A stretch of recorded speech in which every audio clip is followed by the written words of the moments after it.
ఒకవేళ ఒక మహిళ వీలునామా చేయకుండా చనిపోతే ఆమె ఆస్తి, ఆమె పేరు మీద ఉన్న ఆస్తి ఎవరికి పోతుంది అని మీరు తెలుసుకుంటే చాలా షాక్ అవుతారు. అంటే మనం అనుకుంటుంటాం కదా, ప్రతిదీ లా అంతా కూడా మహిళల ఫేవర్లోనే ఉంది అని అనుకుంటాం. బట్ ఇప్పుడు నేను చెప్పబోయేది వింటే మీరు చాలా షాక్ అవుతారు. ఎట్లా అంటే, ఒకవేళ ఒక హస్బెండ్ చనిపోయింది అనుకోండి, వీలునామా చేయకుండా అతని డబ్బులు కానీ అతని ప్రాపర్టీస్ కానీ అతని వైఫ్కి, అతని పిల్లలకి, అతని పేరెంట్స్కి అంటే అమ్మ నాన్నకి పోతుంది. బట్ అదే ఒక వైఫ్ చనిపోయింది, వితౌట్ వీలునామా చేయకుండా చనిపోతే, ఆమె కనుక డబ్బులు కానీ ప్రాపర్టీస్ కనుక ఉంటే ఆ ప్రాపర్టీస్ అనేది ఆమె హస్బెండ్కి లేదా పిల్లలకు పోతుంది.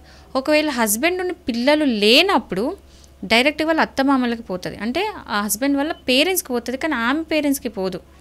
ఓకే, ఇది షాకింగ్. ఒకవేళ ఇంకా హస్బెండ్ లేడు, పిల్లలు లేరు, అప్పుడు కూడా అంటే అత్తమామలు కూడా ఎవ్వరు లేరు అన్నప్పుడు అప్పుడు వాళ్ళ పేరెంట్స్ నెంబర్ వస్తుంది. అంటే వాళ్ళ పేరెంట్స్కి అప్పుడు మాత్రమే పోతుంది.